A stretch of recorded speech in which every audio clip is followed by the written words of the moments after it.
So you're thinking about buying or selling a home in Pittsburgh, PA, and you're wondering what the museums here are like? In this video, we're going to talk about some of the top museums in the area. From history to art to science to sports and more, Pittsburgh museums offer so much to be explored. I'll share our favorites, and if you stick around to the end, I'll share with you a brand new museum that is opening today, so you know exactly what is happening here in Pittsburgh.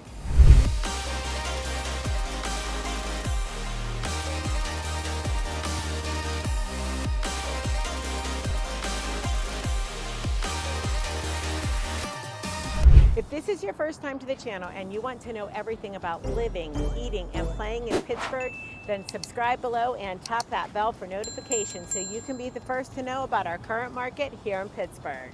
I'm Krista Lorenzo, and I get calls and emails every day from people just like you looking for help with buying, selling, building, investing, and moving to Pittsburgh. And I absolutely love it. Whether you're moving in 1 week or 1 year, give me a call, shoot me a text, or send me an email so I can help you make a smooth move in Pittsburgh.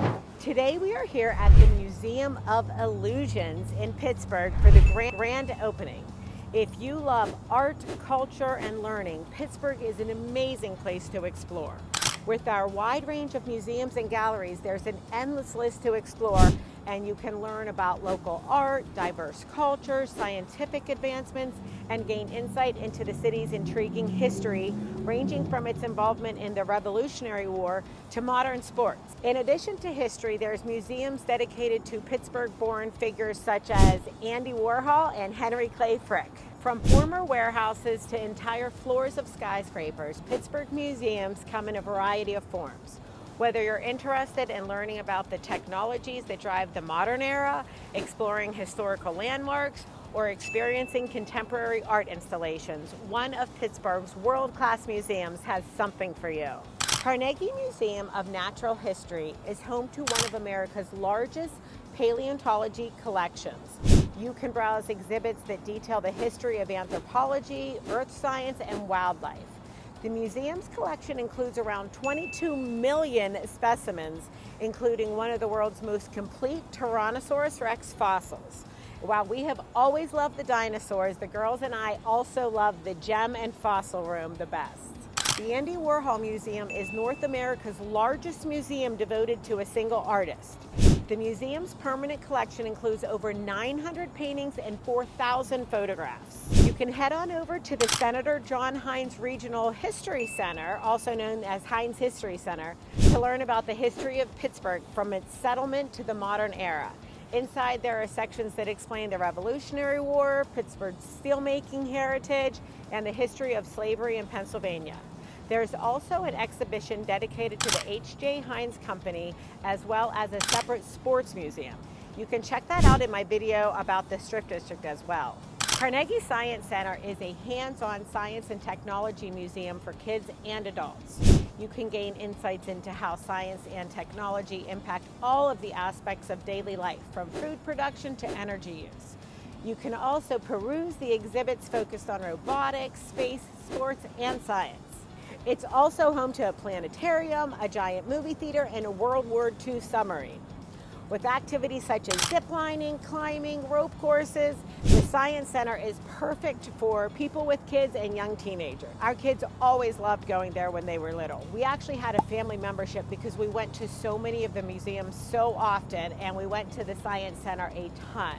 Another one we went to a lot was the Carnegie Museum of Art. It's one of North America's longest running modern art museums. It was established in 1895, and it hosts one of the oldest exhibitions of contemporary art in the U.S. Besides collections of European and American paintings from the past 2 centuries, it houses Japanese prints, photography displays, glasswork, sculptures, rotating exhibits, and showcases local talent as well as international works. They even have a Van Gogh. There's also an amazing marble hall that takes influence from the Parthenon. When I went to Pitt, I studied architecture and business, and we had a lot of our classes inside the museum. And now that my youngest is at Pitt with her sister, she also has a lot of classes in there too.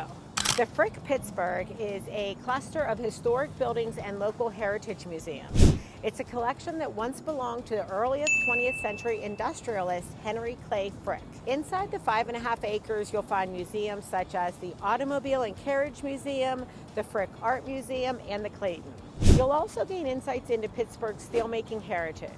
While there, you may want to explore the nearby Frick Park, which is 644 acres and one of the largest public green spaces in Pittsburgh. The Mattress Factory is a contemporary art museum inside a restored mattress warehouse. I love it because it's a little weird and it's tucked away. It's a contemporary art museum with site-specific art installations and an array of diverse temporary exhibits. And it's just a stone's throw away from other attractions like Randyland and the City of Asylum. Children's Museum of Pittsburgh is a hands-on museum where kids can play, touch, and interact with exhibits. While many exhibits rotate frequently, popular sections include the Kindness Gallery, the Garage, and items from Mr. Rogers' neighborhood. And while you're there, you might want to visit the nearby attraction like the Andy Warhol Museum and the National Aviary. While we spent tons of time at all of those museums as the girls were growing up, one of the ones I have never visited is the Fort Pitt Museum. It occupies a recreated fort that was originally built by British settlers in the 18th century. You can learn about the fort's role during the founding of Pittsburgh, the Whiskey Rebellion, and the Revolutionary War. It's situated in Point State Park, and you can visit the outline of the French Fort Duquesne. But today is the grand opening of the Museum of Illusions. So we are here to discover a brilliant collection of perspective-changing rooms, intriguing installations, and surprising images, where nothing is quite as it seems. So let's go check it out. And like I said, whether you're moving in 1 week or 1 year, give me a call, shoot me a text, or send me an email so I can help you make a smooth move in Pittsburgh. Until next time, I hope to show you around town. Let's go.